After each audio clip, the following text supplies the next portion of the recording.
crore registrations and 14 lakh applications, and we will further encourage it. Pumped storage policy.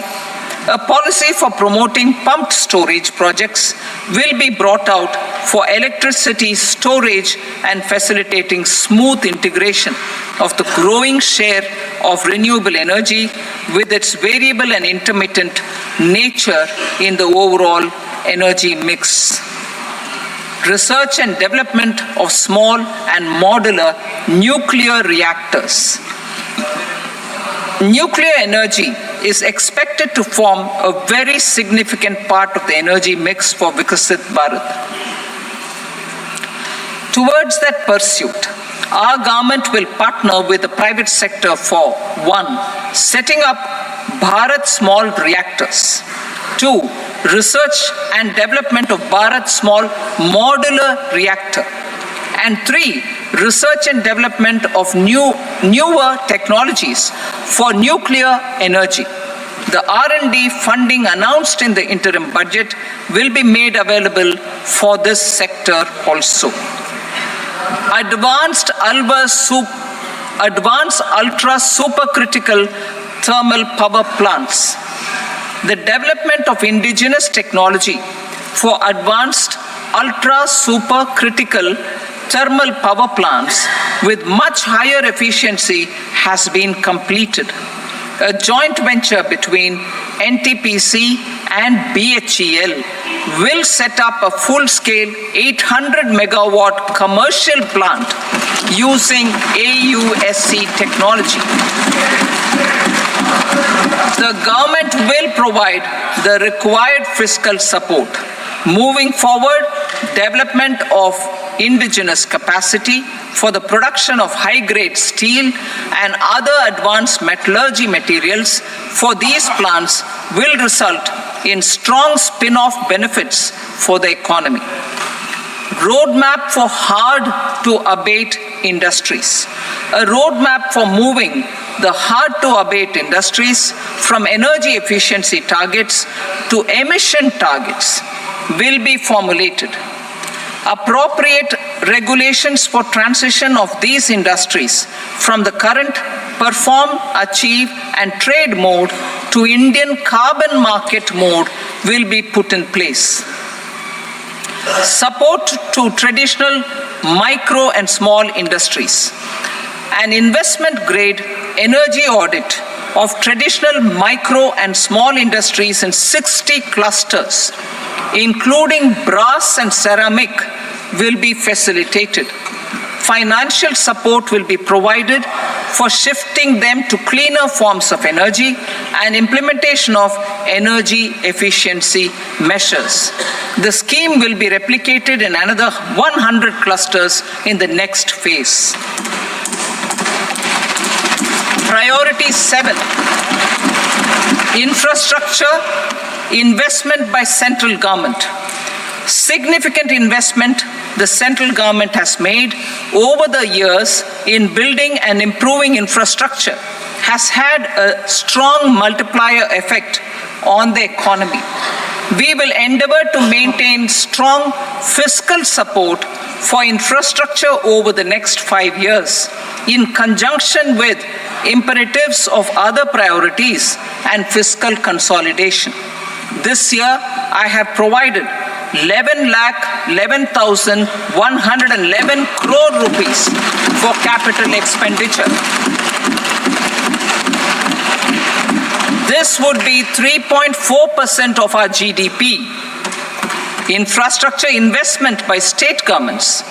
We will encourage states to provide support of similar scale for infrastructure, subject to their development priorities.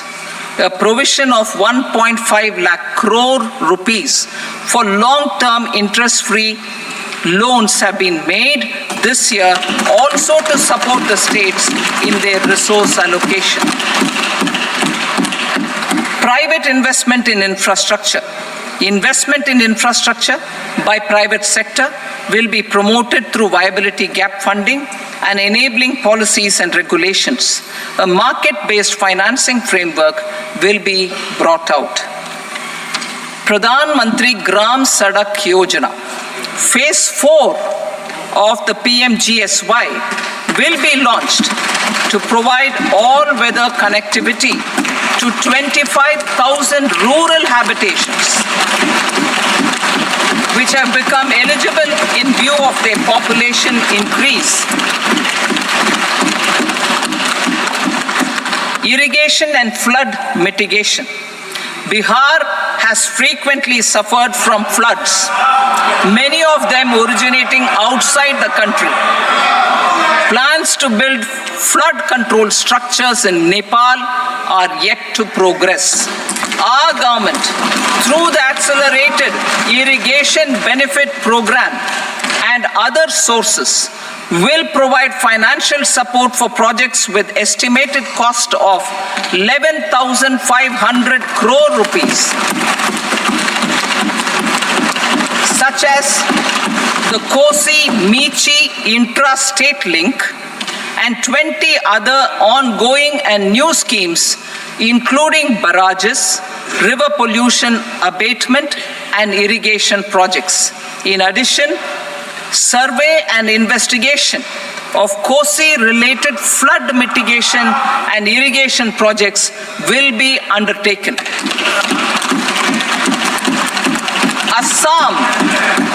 Assam grapples with floods every year by the Brahmaputra River and its tributaries originating outside India. We will provide assistance to Assam for flood management and related projects.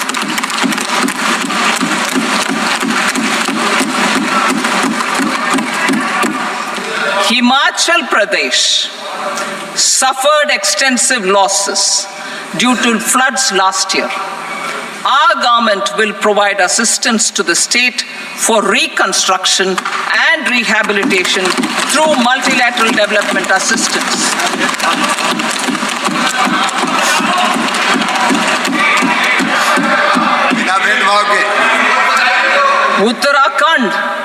Uttarakhand too suffered losses due to cloudbursts and massive landslides.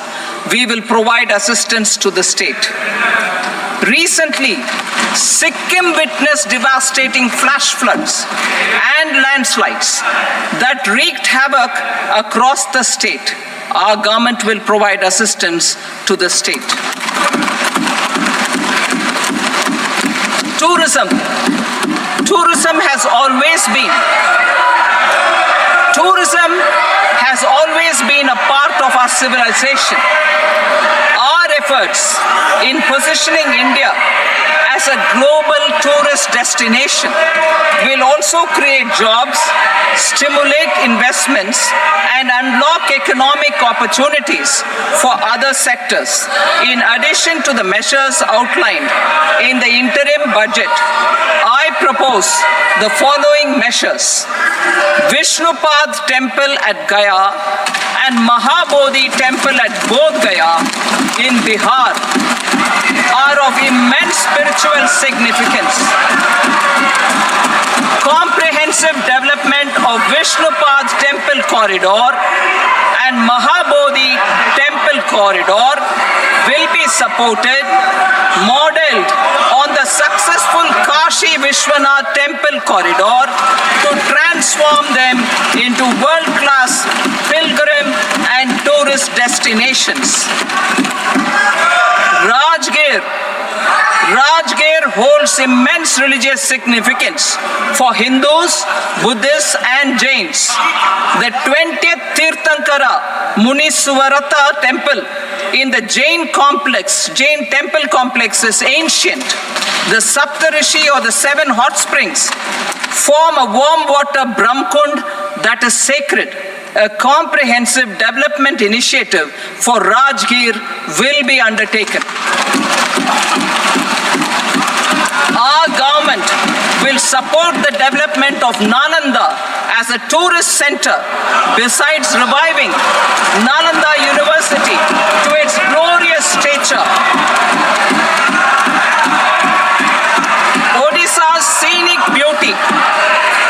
Odisha's scenic beauty, temples, monuments, crafts craftsmanship, wildlife sanctuaries, natural landscapes, and pristine beaches make it an ultimate tourism destination.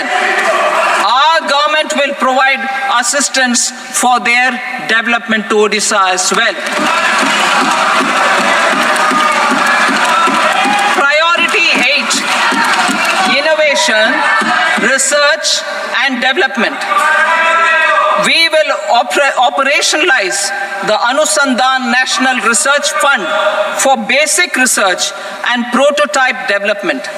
Further, we will set up a mechanism for spurring private sector-driven research and innovation at commercial scale with a financing pool of 1 lakh crore rupees in line with the announcement in the interim budget. Space economy. With our continued emphasis on expanding the space economy by 5 times in the next 10 years, a venture capital fund of 1,000 crore rupees will be set up. Priority 9, next generation reforms. Economic policy framework.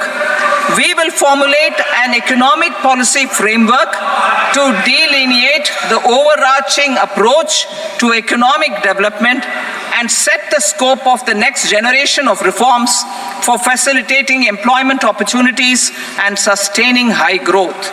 Our government will initiate and incentivize reforms for 1, improving productivity of factors of production, and 2, facilitating markets and sectors to become more efficient.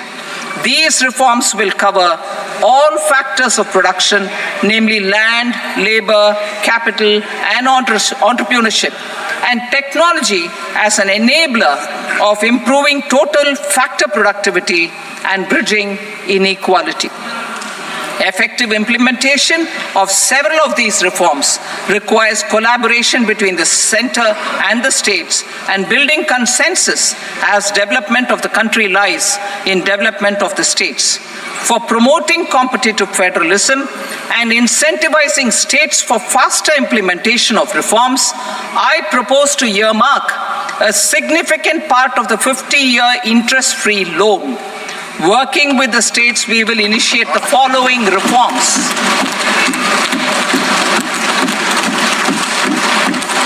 Land-related reforms and actions, both in the rural and urban areas, will cover land administration, will cover 1, land administration, planning and management, and 2, urban planning usage and building bylaws.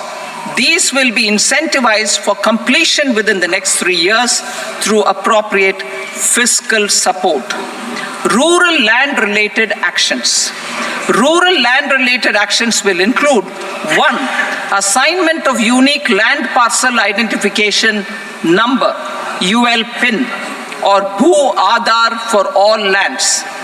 2, digitization of cadastral maps. 3, survey of subdivisions, survey of map subdivisions as per current ownership. 4, establishment of land registry. And 5, linking to the farmers registry. These actions will also facilitate credit flow and other agricultural services. Urban land-related actions. Land records in urban areas will be digitized with GIS mapping. An IT-based system for property record administration, updating, and tax administration will be established. These will also facilitate improving the financial position of urban local bodies.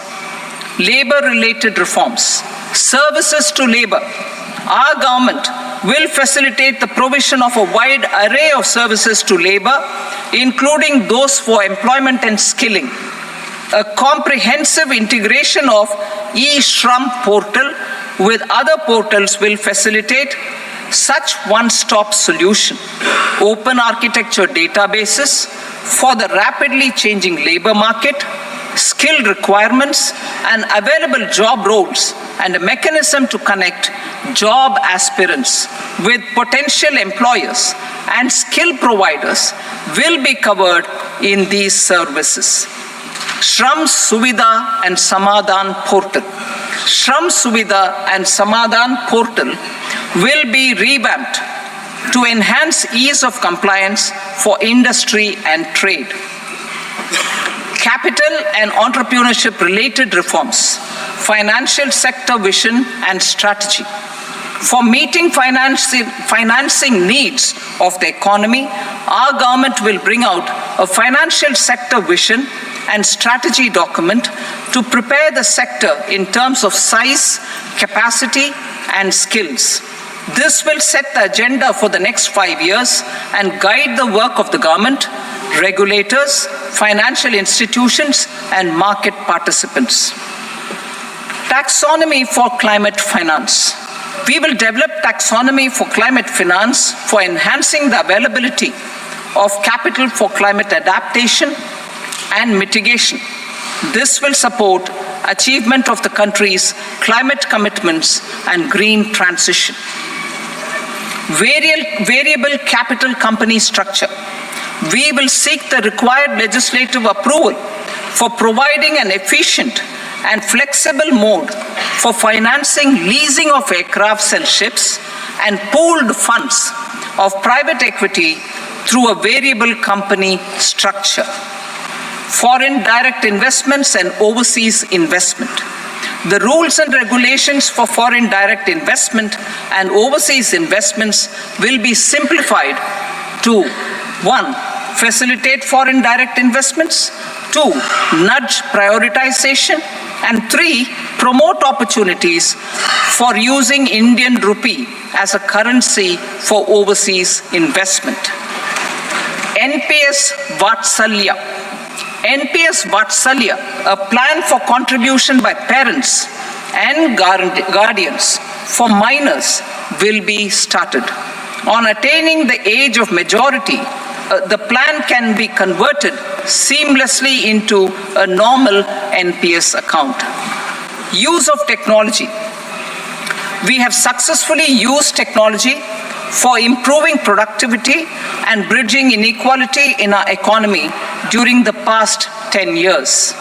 Public investment in digital infrastructure and innovations by the private sector have helped in improving access of all citizens, particularly the common people, to market resources, education, health and services. We will step up adoption of technology towards digitalization of the economy. Ease of doing business. For enhancing ease of doing business, we are already working on the Jan Vishwas Bill 2.0. Further, states will be incentivized for implementation of the business reforms, action plans, and digitalization. Data and statistics. For improving data governance, collection, processing and management of data and statistics, different sectoral databases, including those established under the Digital India Mission, will be utilized with active use of technology tools. New pension scheme. The committee to review the NPS has made considerable progress in its work. I'm happy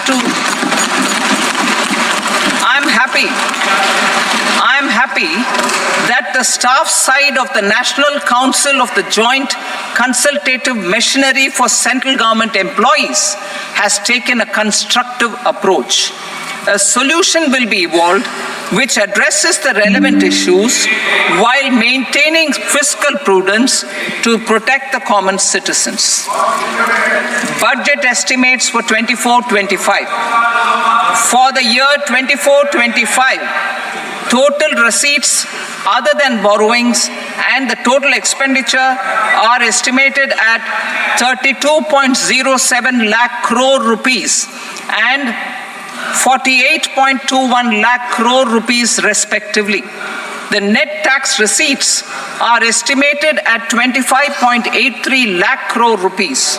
The fiscal deficit is estimated at 4.9%